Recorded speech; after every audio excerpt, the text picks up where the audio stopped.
भोजपुर के बोली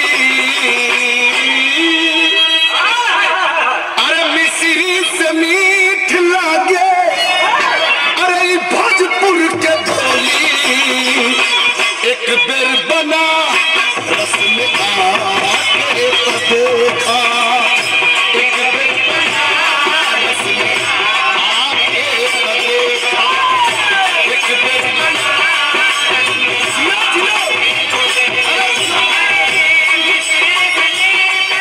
भोजपुर के बोली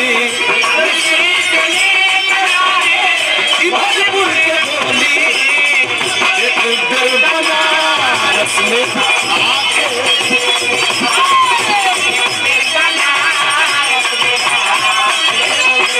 एक लाइन और गौले बानी मास्टर कि कचौड़ी जिलेबी में डूब गई पुरानी कचौड़ी जिलेबी में डूब गई पुरानी गंगा के जल में नहा के देखा अरे गंगा के जल में नहा के देखा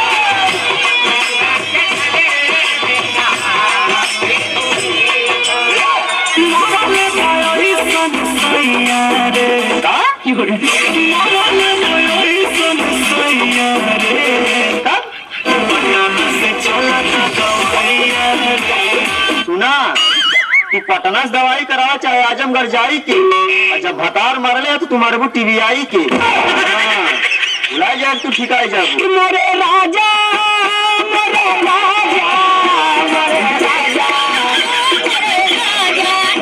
मोरे राजा जी हमारे राजा जी दिन दिन आते फिर किया निरहु बढ़िया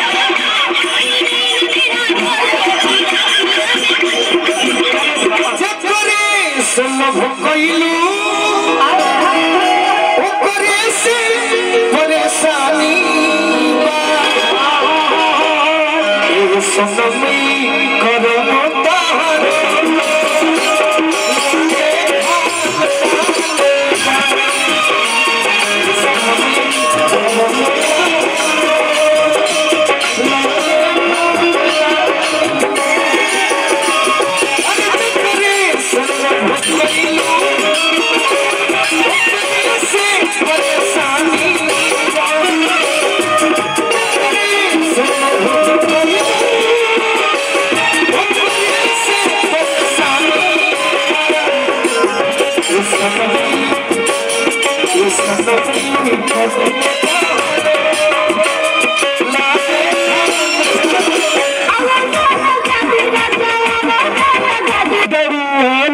कजरावा हो महके लागी दुआरावा हो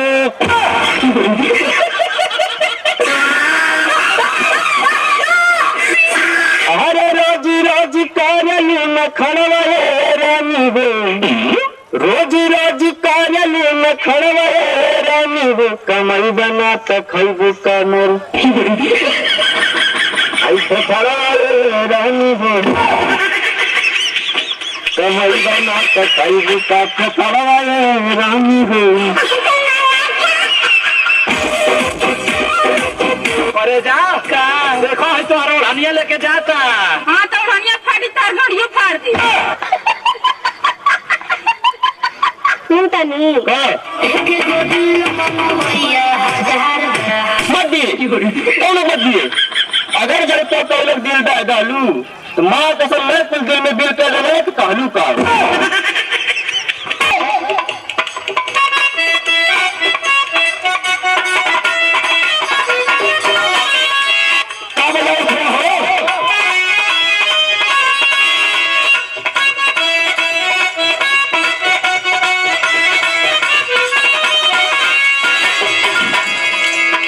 सैया के जवाबन ही भगवान हुआ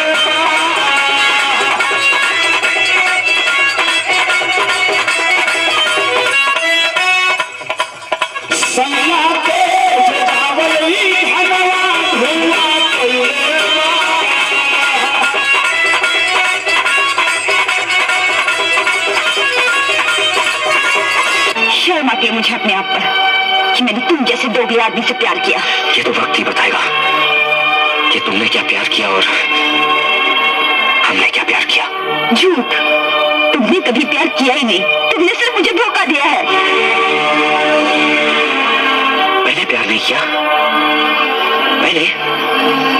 तो फिर ये बंदूक मेरे हाथों में किसने थमा दी? मेरे ही प्यार ने।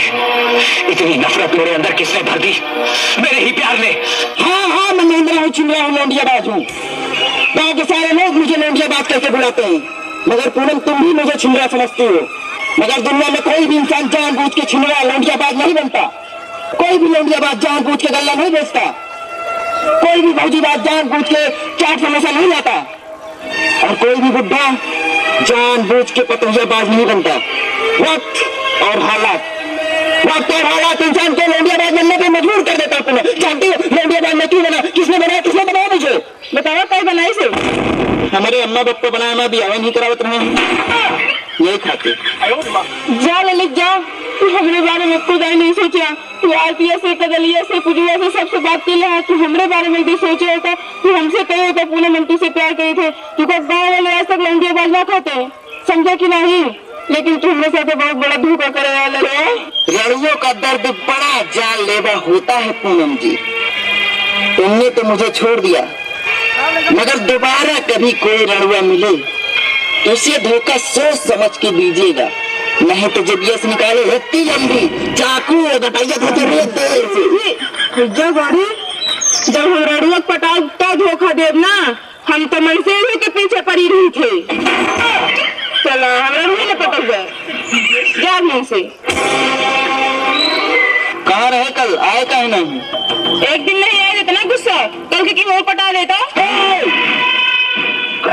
साहब के मार डाला या खुदा चपाई जब, लेकिन तोका क्यों दूसरे से पटाई ना दी। कितना प्यार करा तू हमसे? हाँ, बहुत प्यार करता हूँ मैं तुझसे। अगर मैंने पाया तो सिर्फ तुझे, तेरे प्यार को, तुझ जैसी छिनार को। प्यार कैली हमरा से, दूसरा से बिया करबू करेजा। हमार तो जिंदगी बर्बाद कर डालू, अब क्या कहीं जिंदगी ढाल मरबू। ए राजा, एक गाना लगे सुनता हूँ। गाना सुनो? हाँ। मौसम बनाता है? अच्छा ठीक है, सुनाता हूँ। अरे बुआ चढ़ाते टूटी पकड़ की दरिया या करिया करे गाड़ी में भासी। नारा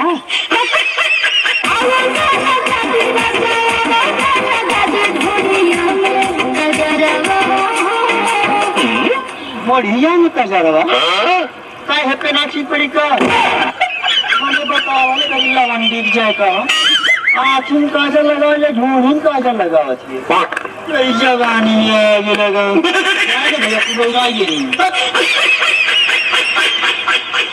मैं कैसी लग रही हूँ? ये रुपया अरे गिन गिन धारी हारी में, अरे यावा बगल में बैठा डंडा